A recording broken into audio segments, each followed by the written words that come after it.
After 320 days, 56 tournaments, it's the final tournament this year on 2023 on the ATP Tour Canada. Lots of trips abroad for myself and our senior ATP Tour handicapper, Sean Calvert, who's just about to join me here. But it's the last one. It's the last tournament, Sean. It's the last tournament of 2023. It's the Tour Finals. You look at it, you think the top 8 players in the world are in action in Turin. It should be a real humdinger of a tournament, but it's one of these tournaments that doesn't really do it for me or you, I suppose. No, I mean, can you think of any classic matches at the Tour Finals? Not really. Ever? Not really.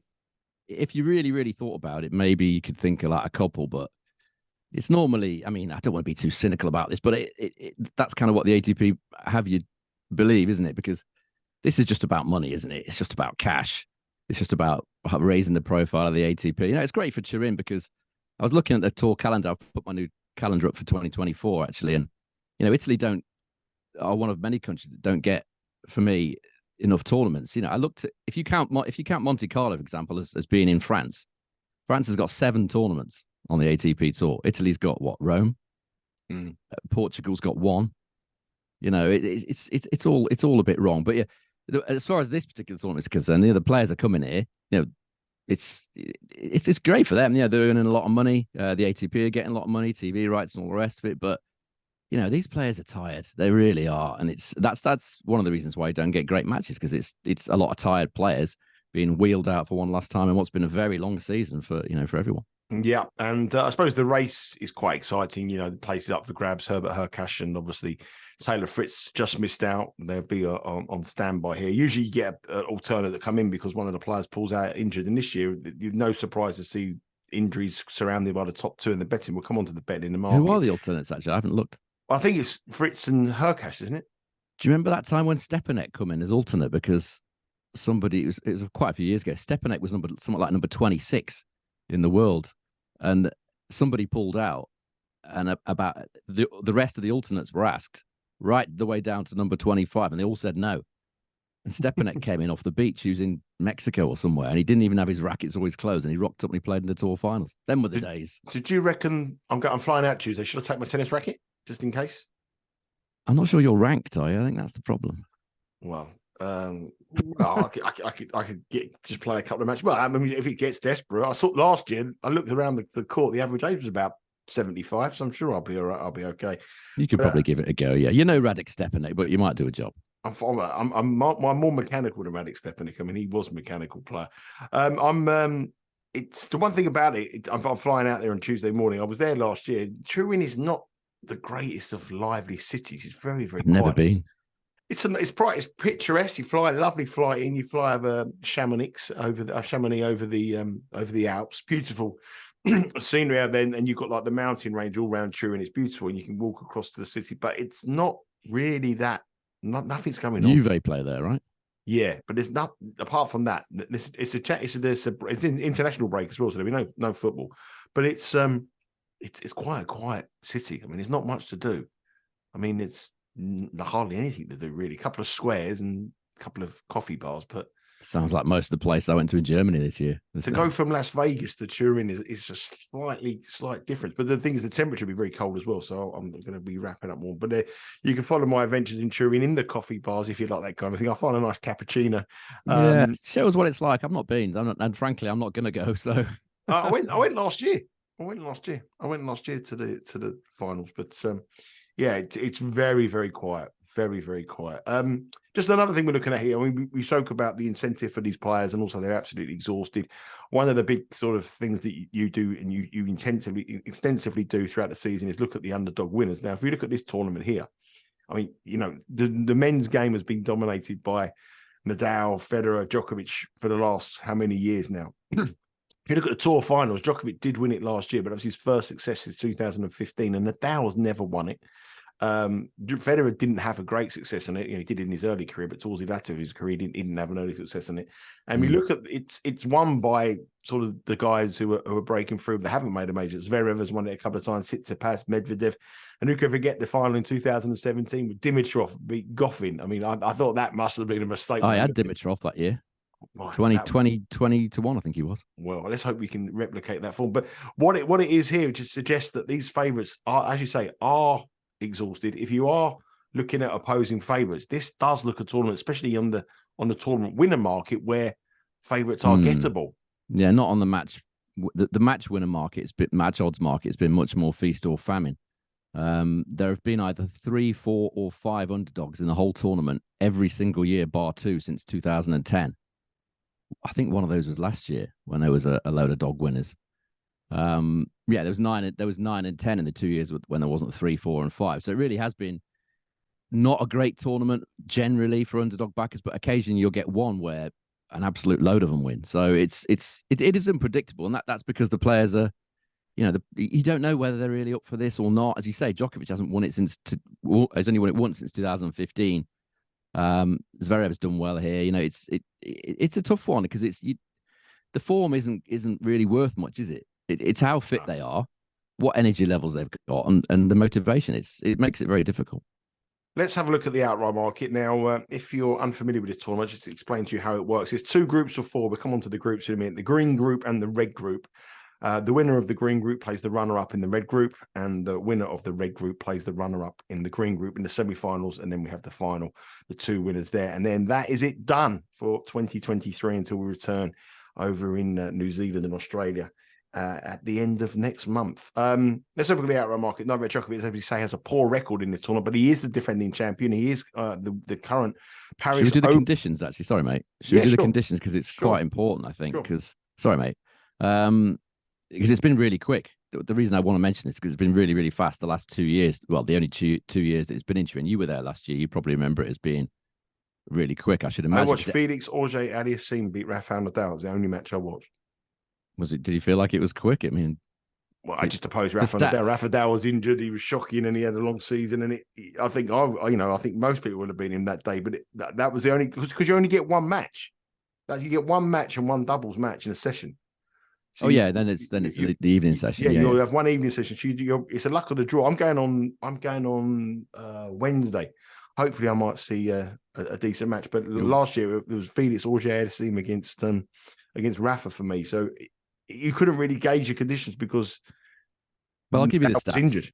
Yeah, okay. So I'll give you the stats. So there's 245 meters of altitude there. It averages 87% holes and 76.8 first serve points won in the 2 years in Turin. And 50% of the matches have featured a tiebreak. Set 1 over 10.5 games came in 7 times out of 15 last year. Casper Ruud, somewhat predictably, called it blistering fast. Nick Kyrgios called it quick, low bouncing, and the ball skids through. So these stats, unless they've changed it, because they can change it, it could be dead slow this year. They could have totally changed it. We don't know. But if you're going on the 2 previous editions that have been in Turin, maybe they did that because Berrettini was playing. He's obviously not there this year. They might change it, but if you're going on previous editions, then it's quick. Yeah, quick, and obviously we've got the Italian player in it, Jannik Sinner. I would thought they would try to get it to suit his game, but what is his game? He's very effective on quick courts. So there's no reason for it to be slow. I wouldn't have thought they'd make it slow. No. In the past, it's been quick, but as I say, we don't know yet. So let's have a look at the outright market. Novak Djokovic, as I say, is plus 130. He's the defending champion, but prior to that, hadn't won this event since 2015. Has a pretty shocking recent record in it. Carlos Alcaraz is plus 375. The Wimbledon champion is coming towards the end of a long season and looks exhausted. Doesn't look fit. And he's probably there just to pick up a nice big paycheck. Whether he can last the distance, I'm not so sure, but his performances in recent weeks have nowhere near been of what we saw at the early part or the middle of the season. Jannik Sinner, the Italian, obviously he's well rested, didn't play in Paris, pulled out the tournament because he was exhausted, because of the scheduling that he found himself exhausted in Vienna. So he's going to be nice and rested in front of his home support. And unlike a lot of nations, the Italians really do get lifted by their home support. Daniil Medvedev is plus 650. Then we have 4 sort of underdogs. Stefanos Tsitsipas showed some signs of improvement, 16-1. Andrey Rublev must be absolutely exhausted again. A real long season for the Russian. He's 16-1. Alexander Zverev has a good record here, but he has a lot of things off the court to worry about at the moment. He's 20-1. And Holger Rune is also 20-1. Had a very, very bad end of the season, but again, has come to a little bit of form in the last few weeks, making the I think it was the semi-finals, wasn't it, when he played or quarterfinals when he played Novak Djokovic in Paris. Djokovic and Alcaraz, they're the top two, unsurprisingly, plus 130 and plus 375. But there is huge question marks about both of them heading into this season finale. Well, there's certainly question marks about Alcaraz. He's a definite fade for me. We'll talk about his match in a bit, but he was dreadful, wasn't he, in Paris against Safin? I was very happy that he was dreadful because we took Safin plus 1.5 sets, didn't we, at a very nice price. I mean, it's hard to overstate how bad he was in that match against Safin. He was dreadful. There was no timing. There were shanks. The movement didn't look. He would look miles away. Unless he's 200% better than that, he's got no chance in this tour finals. Djokovic, I would suggest, is very much the stronger of the two. But I'm taking somebody else. I'm not taking either of those two as my outright. Well, let's just give you a little look at the groups before we come on to your actual picks, so we'll know how the groups go. So obviously in the green group, we have 4 players: Novak Djokovic, Jannik Sinner, Stefanos, Tsitsipas, and Holger, Rune. The odds to win the group are available on the BetRivers website. Head to the BetRivers website. Djokovic is minus 182 to win the green group. Sinner is plus 270. Tsitsipas is 650. Holger, Rune is 9. And in the red group, we have Alcaraz, Medvedev, Rublev, Zverev. Alcaraz is plus 130. Medvedev is plus 170. Rublev is plus 420. And Zverev is plus 575. So they're the groups. 2 from the top 2 progress through to the semi-finals. So we're not going to be taking Djokovic. Just think that his record here is pretty poor. He did win it last year, and he's had a tough week. He had injury concerns. He had injury concerns against Rune. He had injury concerns against Dimitrov, I think it was as well. He said he was sick, doesn't he, at the start of the week? He said he was on the toilet. Coming in with injury concerns. Alcaraz, as Sean has to touch on there. So we're going to fade the top 2 in the betting. So where is our money, Sean, on the tour finals? I think we have to take Jannik Sinner. I've taken him already at 6-1. If you look at the stats of this season, he's very, very close to Djokovic. I mean, Djokovic, just touch on Djokovic's stats away from clay this season. Djokovic, by the way, has won 95% of his matches. I think he's 38-2 away from clay. But his service points won and return points won total is 111, Djokovic. Sinner's is 109, only 2 points behind, with an 82% win rate, 109 service points won, return points won total. That's better than Alcaraz, who's on 108. Obviously, he showed good form here in 2021. Sinner, he came in as an alternate, didn't he? I think it was Berrettini, ironically, that got injured. But he came in as an alternate, beat Hurkacz easily. Then he lost in the final set tiebreak to Medvedev. You would think that he's the one that's going to want to win this more than the rest, not just because he's playing at home, but because this will be a statement win for him, won't it? We said at the start of the season, I backed him in Indian Wells and Miami. I said he was going to win a Masters 1000. I wanted it to be one of those two. Of course, it was the very next one later on in Canada. So I feel like he obviously hasn't won a Grand Slam. This is, in his eyes, probably the next best thing. He's well prepared. He's got the crowd behind him. He's got the stats. He's got the form. I think he's the obvious choice if you're not taking Djokovic and Alcaraz. I certainly wouldn't take Alcaraz. The Jannik Sinner, everybody will be aware of that. I'm so keen on Jannik Sinner. He's like the player I've highlighted for the last couple of years who I think that could potentially be better than Alcaraz. And I've got so much criticism saying that. Where they are now, obviously physicality and the ability now, obviously Alcaraz is a lot better, but I think Sinner's got other levels to go into. I really, really do. Physically, he definitely has, yeah. Yeah, but I think he's more talented. I think he's much more talented. He hasn't got the brute force. He hasn't got the power that Alcaraz has, and he probably hasn't got the heart and the desire, which we've seen it go spades with Novak Djokovic. But I think just watching him, he's got everything you could possibly ever have in the tennis. He's graceful around the court. He's got a big serve. He's got everything about him. And I think next year will be Sinner's year if he can build. And he's a confident player. He won the tournament in Vienna. He was fantastic in that tournament, and he beat Medvedev. And Medvedev had a great head-to-head record against. He's beat him a couple of times now, hasn't he? And he overcome that head-to-head in a final. That is massive for him. If he can win this tournament, I think next year he goes in with so much confidence, and that's what this kid is lacking. I think he's lacking a little bit of confidence. And I'm looking at him now already to win the Australian Open. He's double-figure prices with BetRivers. He's double the price of Medvedev with some firms. I think the way that he's going, he could be sort of a clear third favourite. And if Novak Djokovic, we keep saying it every year, does go a little bit backwards, he will inevitably go backwards. If he does go backwards, Jannik Sinner is the one I feel that could really be the value here. So if we're looking at him now to win his tournament with these players, obviously we know they've got injury concerns, but the Australian Open is only, it's scary to say, but it's only like 8 weeks away now, and he's 10-1 to win that with Bet Rivers. And I think if you are looking for an anti-post bet or a future bet, if Sinner can win his tournament, his confidence will be sky high, and he will be going off at half the odds of that 10-1. I think it's the physicality element that still worries me. It doesn't worry me in this tournament because it's a very relaxed schedule, isn't it? You're not playing long matches and you're not playing them back to back.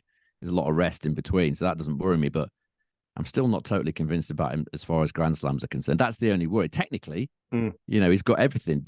The only thing that he doesn't or hasn't had in the past, you go back to that Wimbledon match against Djokovic when he had chances in pretty much all the sets and all the big points.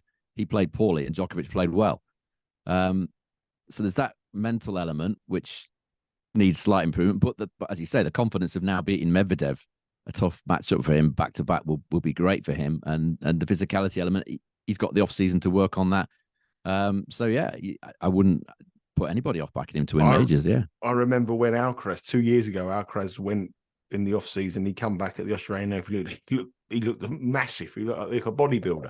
I mean, absolutely nothing. Yeah. It's amazing what these tennis players can do in 2 months. But I don't know how they do it, but they do it. So I wouldn't be surprised to see Sinner come back a little bit bulkier. But I mean, there's no doubt about it. This guy has got everything, in my opinion. And I have a criticism before about it, but I stand by my statement. I still think that Jannik Sinner will break through and become. I think it's a future number one. I think him and Alcaraz will be the top 2 tennis players in the world for years to come, and I think they'll be trading majors, and the rest will be playing second fiddle. That's my opinion of the way the tennis is at the moment. If you disagree, give us a comment. If you're more than welcome to a discussion with me on that. But I think at the prices, Sinner definitely. I agree with you, Sean. If you're lucky enough to take the 6-1, great. He's still available at 5-1. Still a better 5-1, Sean. Yeah, obviously not ideal, but yeah, I think he's the standout. If you're not taking, Djokovic is the obvious choice. If you're not taking Djokovic, and there's reasons not to. I think Sinner is still the guy to be on. Yeah. Yeah. The only other one I would say, if you're thinking of throwing a bit of pizza money at a much bigger price, Rune is potentially the one that I would do that with if I was going to, because you do often get, as you said before in this show, that you do often get some very big price winners here, don't you? And it's players that you wouldn't necessarily think, well, he's the standout.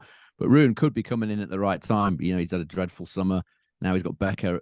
He seems to be enjoying this link up with Becker. He's coming to the net more. If it is quick conditions, that will potentially aid that style of play that he's trying to implement. 28-1. I mean, the biggest price of any player. That's probably the one I'd throw my pizza money at. But my main bet would be Sinner. Yeah, and he looked well. He looked good last week. Holger Rune. Pushed Djokovic all the way, and he doesn't fear these guys either, does he? Sorry, no. He's not that kind of personality like a Rublev who thinks, "Oh God, I'm playing the world number one here." He's not like that at all, is he? If anything, he's too far the other way. Overconfident, you might say, but better to be that way. And I think he's, as I say, he's perhaps the one if you want to be on a real big price one. Let's have a look at some matches for tomorrow. Now, this tournament starts, we're recording this on Saturday. The tournament starts on Sunday. It's Sunday morning Eastern time. The first match on court is 8:30 a.m. It's Jannik Sinner, our pick. Tournament pick up against Stefanos Tsitsipas. These two are no strangers to each other, but it's the Greek Tsitsipas who has a very, very commanding head-to-head lead. He leads 5-2 in the records, but the last time they met was in 2023 this year in Rotterdam. And Sinner won very easy, 6-4, 6-3 in the round of 16. Yeah, I was there. Yeah, and he also bet in the Australian Open, but Tsitsipas come through an epic 5-setter. But as Sean has touched on there, Sinner in the majors that have a best of 5 sets, you probably wouldn't be trusting him for your money, and that's been the case in the 2 Grand Slam meetings between these two players, which Tsitsipas has won. So the most recent win, Sean was in there in Rotterdam, in the Netherlands, 6-4, 6-3 to Sinner. Minus 215. I like the chance of him at $5, but minus 215, he wouldn't be carrying. I just want to bet him to win it. Yeah, there's no value in that, I don't think. If we look at what Tsitsipas has done in 2023, he's not had a great year at all, has he? 0-6 win-loss against top 10 opponents. He's lost 10 of his last 11 matches against top 10 opponents. The only one he did win was here last year when he beat Medvedev in a final set tiebreak. So no form against the best players in the world. Away from clay this year at main level, Tsitsipas, they're all right stats, 65% win rate and a 104 service points, 1 return points, 1 total. His serve has been fine, not a problem.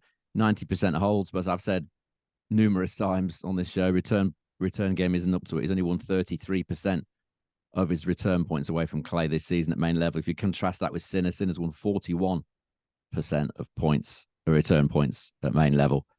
So a much better returner, arguably an equivalent sort of level of server.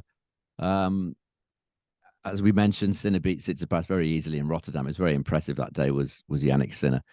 And on all the form this season, it seems like a likely Sinner win, but the odds are short, aren't they?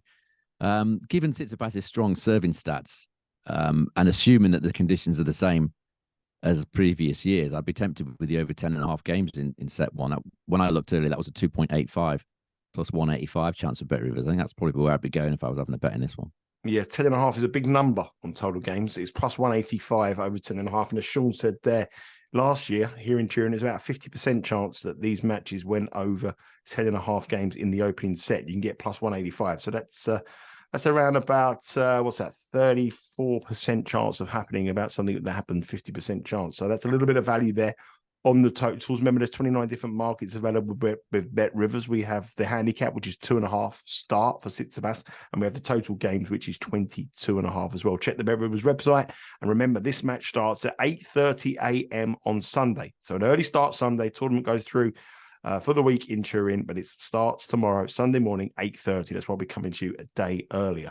A little bit later on in the afternoon, the evening session, obviously you get one match in the afternoon and one match in the evening. The evening session is Novak Djokovic against Holger Rune. It's a repeat of the quarterfinal last week in Paris, which I was watching by the swimming pool, watching that on a big screen, hoping that Holger Rune could get the job done. I thought we had a chance in set number 2, but it wasn't to be. But the one thing that I would say about these two, whenever they play, they're always long games. Overs are cashed in all 4 of their matches. Holger Rune and Djokovic, they're 2 wins apiece. Djokovic has problems with Rune. And I think what you touched on there, Rune doesn't really fear him there and doesn't pay him the respect. And Djokovic doesn't like that when players don't pay him the respect. No fear here. 2 wins apiece, but a very heavy favourite. Novak Djokovic is minus 455. Holger Rune is plus 340. A lot bigger odds than what they were last week when Holger Rune played in this match. But plus 340 is the price. No, he was 3-1, was he? Just a little about bit bigger. The same. Yeah, plus 340. I've got 4.49 he was priced up at Rune. Yeah. So it's roughly the same, isn't it? That give or take. And the spread is 4.5, and the total here is 22.5. As I said, the overs is cashed in every single one of their 4 meetings, and it's over 22.5 here at even money. And if you want to go for that Sean pick again on the stat here, over 10.5 plus 190 is what you'll get over 10.5 in the first set here. And that would have cashed easily last week in Paris. Yeah, this looks a tough one for Djokovic on the career series. As you said, it's been a tight series, hasn't it?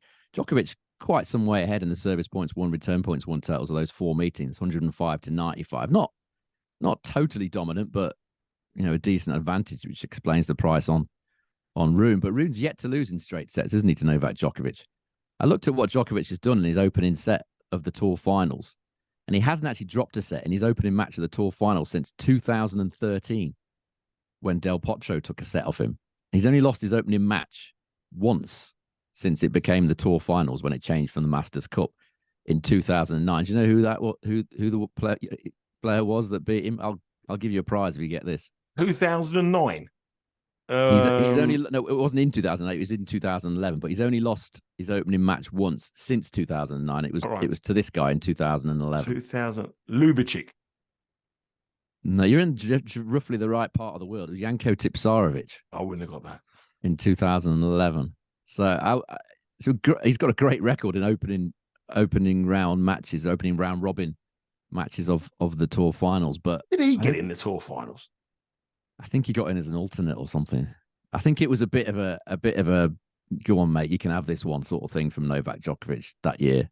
I think it was one of them. They're good friends, aren't they? So he probably just was a bit less than 100% there, Djokovic. I remember watching that match, actually. That's how far back I go. But I think this is tougher. He has played some pretty mediocre opponents in these opening matches of the Tour Finals. This is not one of those, I don't think. I think this is going to be tough. I think Rune's the sort of guy, everyone can see what his personality is like. He's not going to be fazed by this sort of razzmatazz of this tournament, is he? I don't think. I would suggest that he'll probably love it. Some players get a bit cowed by it, don't they? They're not the personality for it. The Cam Norries and the sort of the Rudes and the Rublevs. They're not keen on all that razzmatazz. I think Rune will be very much up for this. He doesn't fear Djokovic. He knows he can wind Djokovic up. He's proven to be more or less his equal. You could argue on the career series so far, and that's half the battle. I think the fact that he doesn't come into this match mentally beaten like a lot of players do against Djokovic. So over 22 and a half games here, that was an even money chance for Bet Rivers when I looked at this yesterday, and that's my bet here. And that's still the bet. I like that, and also like I'm going to bet you're over 10.5 blind on all 4 of these matches. Well, I'm probably the first 2. The ones tomorrow, I'm not so sure about. I'd have a look at the conditions because I mean, if it turns out they've drastically altered it, then that's going to be a problem. But it's certainly worth noting. You should think that this is the top eight players in the world. There's a lot of money at stake. They are going to be quite cagey matches. I'm happy to take that blind anyway, regardless of the. Obviously, I want to know the conditions, yes, but the first match we won't know because I'd put the wager down before. No, you take a punt on the first match, yeah. But I do think that they're going to be quite long. I think if you're going to go over total games, especially in the first set of rubbers, the dead rubbers at the end, forget about it. Yeah, that could be like 6-1, 6-2. Yeah. But in these first ones, when they're competitive, I think that could be a good strategy, especially with the stats you mentioned there of the first set and obviously the tournament of the match itself. So, yeah, Jannik Sinner, Jannik Djokovic and Holger Rune, we're going to go over 22 and a half games there, cashed in every single one of their matches. Never ever been a straight sets win for Novak Djokovic, which is a minus money shot here. And we think that trend continues. I think Rune could beat him. I think he should have beat him last week. But I think Djokovic. I don't think Djokovic. He cramped in that third set, didn't he? I mean, that's the problem again with Rune, isn't it? His physical conditioning is dreadful, isn't it? For a big athletic guy who's strong guy, you don't expect to see it, but it happens time and time again. He's leaning over and he's hobbling, and the cramps are coming, and it was amusing watching Djokovic laughing at the end of that set. Djokovic was just, you could barely conceal his amusement at the fact that he'd played 2 sets of indoor tennis and his legs had gone, and the Djokovic 36-year-old just packs his tennis bags up and goes for a bathroom break, chuckling to himself. Rune won't like that, so I think this should be a good match, better than the normal match that you get at the Tour Finals, I would suggest. A bit of needle in this one. Novak Djokovic, Holger. Remember, it's 3 o'clock Eastern time. And if you can't watch it on Sunday, and you got the family round for lunch or something like that, you can nip out and watch it on the tablet or your mobile device by live streaming the match on the Bet Rivers website. Okay, move across to tomorrow, Monday. So it's not Sunday. So tomorrow is Sunday. On Monday we have 2 matches. The morning match, 8:30 a.m., which is European time, mid-afternoon. We have Carlos Alcaraz up against Alexander Zverev. We sort of questioned Alcaraz's fitness coming into this, and I'm sure it'll be interesting to see where Sean finds the value in this one. But Alcaraz is a heavy favourite, -235, against Zverev, a man who has won this tournament twice before. He's won the tournament here in Turin. He has a good record here. He has a big serve. Conditions should suit him. And he's caused Alcaraz problems in the past. They've met 6 times before, and it's 3 wins apiece. And the other thing is worth noting, Alcaraz hasn't won a match this year indoors. Zverev has won 5 of his 8 matches.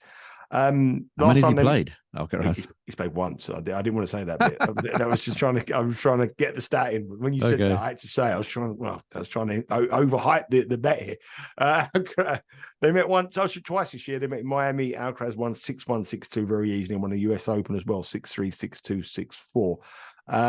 Last time they met indoors was in Vienna, and Zverev won 6-3, 6-3 in the semi-final in 2021. It was a long time ago, but Alcaraz does come in with some major injury concerns and some severe lack of form. He's lost his last 2 matches, surprisingly, against Dimitrov and Safin. Tsitsipas beat Zverev in the last 16 at Paris in his last outing, and the German also reached the quarterfinals in Vienna, where he lost a tough match against Rublev. So this looks difficult for Alcaraz here. I mean, if you're going to get Alcaraz beat at a heavy favourite, -235, these conditions will suit the German.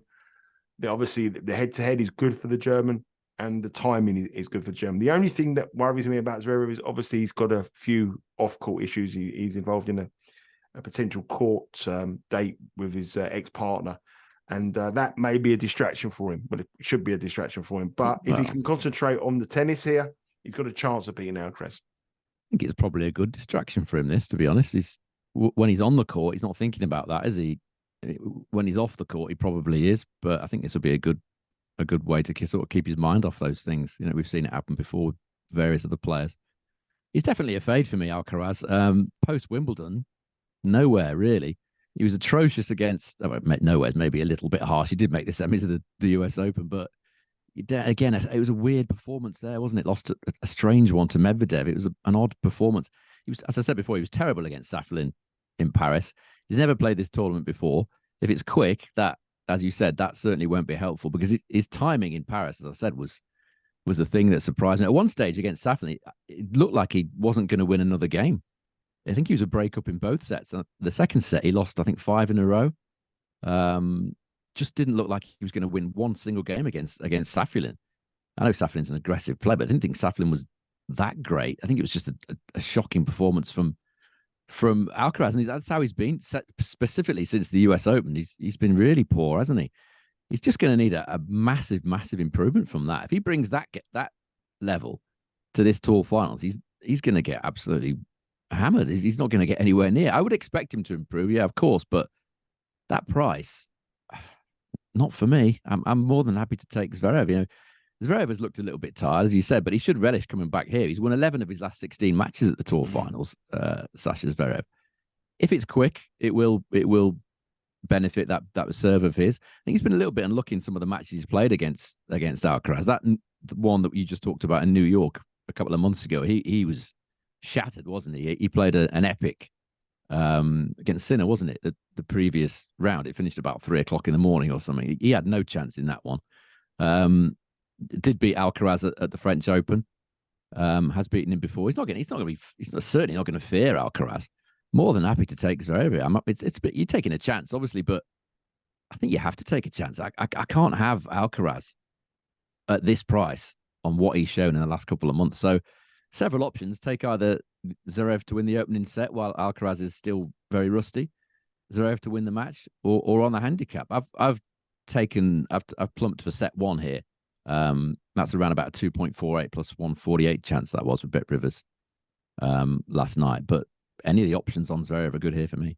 Plus 148 Zverev to win the first set, plus 180 to win the match. Obviously, if he wins the first set, he's going to be trading minus money to win the match. We might as well just take him on the money line as well, because Alcaraz does not look fit. So lots of angles, lots of opportunities to oppose the Spaniards on the Bet Rivers website. Head across to there and you'll be able to see all the different 29 markets there. But we're very heavily on the Germans camp here. We want to oppose him against Alcaraz. And Alcaraz is a fade for us on this tournament. And the final match is an all-Russian affair. It's between Daniil Medvedev and Andrey Rublev, two very, very good pals off the court. On the court, it's Medvedev who's got the big advantage. They've made 9 times in this head-to-head sequence, and Medvedev has won 7 of them. He leads 7-2. Rublev did win in 2022, and he also won in 2021, but they met twice this year in Dubai, a match where I was at the final. Medvedev won 6-2, 6-2, and in the US Open, Medvedev also won in straight sets, 6-4, 6-3, 6-4. So in the head-to-head, it's been very, very, very favourable to the former US Open champion. Rublev is a player, to me, I just think to myself, when he comes to the top level, he's not good enough. You know, he can win the tournament when everyone exits, but when he plays and he gets to the quarterfinals every major, when he meets the top 8, he's beat. This is where he's in. He's in that company here. I don't see any shock here. I think Medvedev will possibly get the job. Minus 182, I wouldn't bet. The handicap is minus 2.5. Medvedev minus 2.5. I'm tempted by that. And minus 112. And the total here is 22.5. And a lot of these matches have been pretty convincing for Medvedev. If you look at all the wins he's had, he's won every single match. All 7 of them, he's won in straight sets against Rublev. Yeah, I think Rublev's got to do something different. I said this before the match they played at the US Open, and he didn't. He stubbornly refused to do it, Rublev. You've got to have some sort of a net game, I think, to beat Medvedev, or at least put pressure on him. Rublev's, he tries to do it from the back of the court, and he has to win the point about 7 times. against the defense of Medvedev. And it's very, very difficult to do that because you wouldn't say he was better than Medvedev from the back of the court. So he's got to do something different. He's got to come into the net. He doesn't like doing it. I have noticed, incidentally, that he has started doing that a little bit more in recent sort of weeks on the indoor swing, Rublev. Maybe his coach has finally decided that the obvious play is you've got to come into the net a bit more to give yourself some more layers to your game, because that's one of the reasons he isn't beating these top guys. They know what Rublev's going to do. They know he's just going to try and outpower them from the back of the court. He's got no real net game. He doesn't really have much of a drop shot. He's got to change those things if he's going to beat Daniil Medvedev. He did beat him here last year. Having said that, Rublev did beat Medvedev here last year as a plus 200, 2-1 underdog in a final set tiebreak. But as you said, the head-to-head is dominant. Service points won and return points won over those 9 matches. 108 to Medvedev, 92 to Rublev. So it's been pretty one-sided. Medvedev's held serve 85% of the time. Rublev's only held his own serve 69% of the time. Overall, Medvedev's 8% better in terms of service points won and 8% better in terms of return points won. So how's Rublev going to win this? Well, if one or two ways. One, if he changes his tactics quite drastically, or two, if Medvedev doesn't play particularly well. That's the only option for me. But this is a very short price for me on Rublev. He was 3.16 plus 216 in New York. He was a 3.94 plus 294 chance that match you were at in Dubai. Now he's about 2.45 plus 145. I'm not so sure what that price is all about. If I was having a bet on this one, I'd be taking, I'm thinking the same as you, Medvedev minus 2.5 games.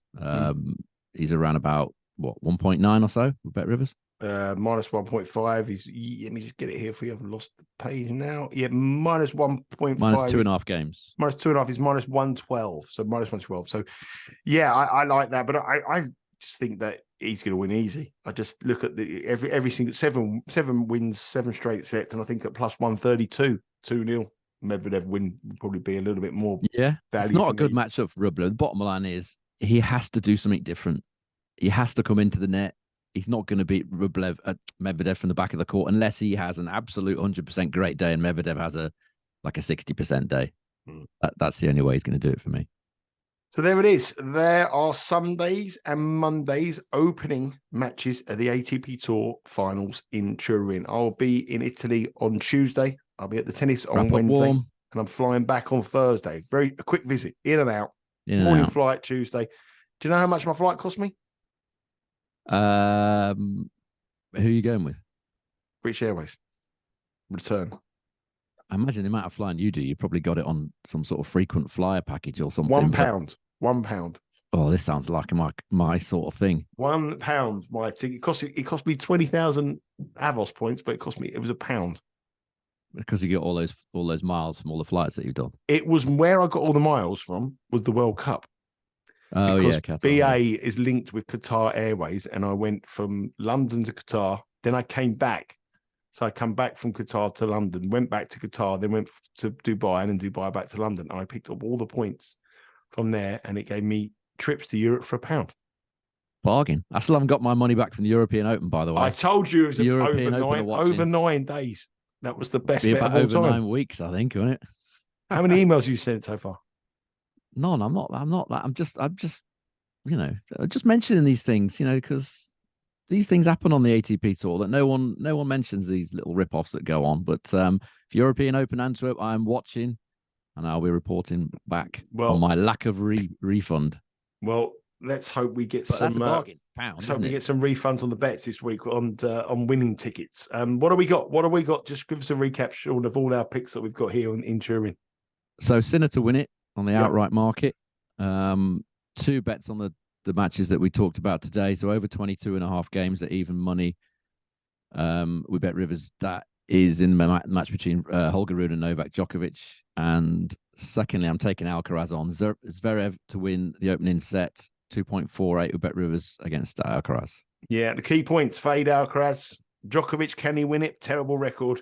But we're saying Sinner is the winner in Turin. That's it. That's it for almost for the year. We'll be back probably next week sometime, hopefully, for one of our last podcasts of 2023. It's been a Great for everybody to enjoy them. Thanks for all the positive feedback. Thanks for all the follows and subscribes. You can, tennis may be over, but the soccer is really warming up. The weather may not be, but the soccer is warming up across Europe here. We have all the action covered for you on Betting Weekly Studios YouTube. Make sure you subscribe to that. And also keep subscribing to our channel here for the podcast, Betting Weekly Game Bet Match. Sean doesn't know this yet, but I want to do a little podcast before we go, just wrapping up the season, some of our best bets and some of our best picks on the year. We've got some great bets there. Sean has given us 40 units of profit on this podcast, and I'd like to do a little podcast on that, wrapping up our best picks, our unlucky ones as well. And also, I want to do Shevchenko, stick that in there. I want to do a top 10 power rankings, Sean, of the top 10 tournaments on 2023. So I want me and you to compile a list of the top 10 venues and why we like them. So I don't know whether 10... I'll be able to find 10. Okay. I could probably find about 5 or 6. Yeah, well, I've got to put 5 in. You haven't been to, so I want to do a top 10. The top 10 of the ATP Tour. Anyone who wanted to come to the ATP Tour, these are the places to go and places to avoid. And I think the European Open, that's not going to be in, is it? That might be in the bottom 5. Yeah, that's certainly not in the top 5. It's not. That's well. If you get your money back, that could make the top 10. No chance. I'm already sour about that. So the whole food card thing, that even before this refund business, that's the stupidest idea of the ATP. I would never have done it. I wouldn't even put myself in a position to get on that card. I can't. Just no way. You can't get any food any other way. So it's that all. I would have just starved for a couple of hours and gone to a bar on the way out. I wouldn't be putting a bar. There's nothing around there. It's underneath the flyover of a ring road. Listen, I can feast. There's a Lidl. Famine and feast, no problem. I can have it. Yeah, I'll go Lidl on the way home. An Aldi and a Lidl, both actually. Get a couple of bits on the way home and just have a liquid lunch when I get back to the hotel. Anyway, that's it. That's the ATP Tour Finals, as we say. Good luck with your bets this week, and we'll be back for an update from myself in Turin and Sean giving us the best bets as the tournament progresses. But they're the first matches on the ATP Tour Finals in Turin. Take care.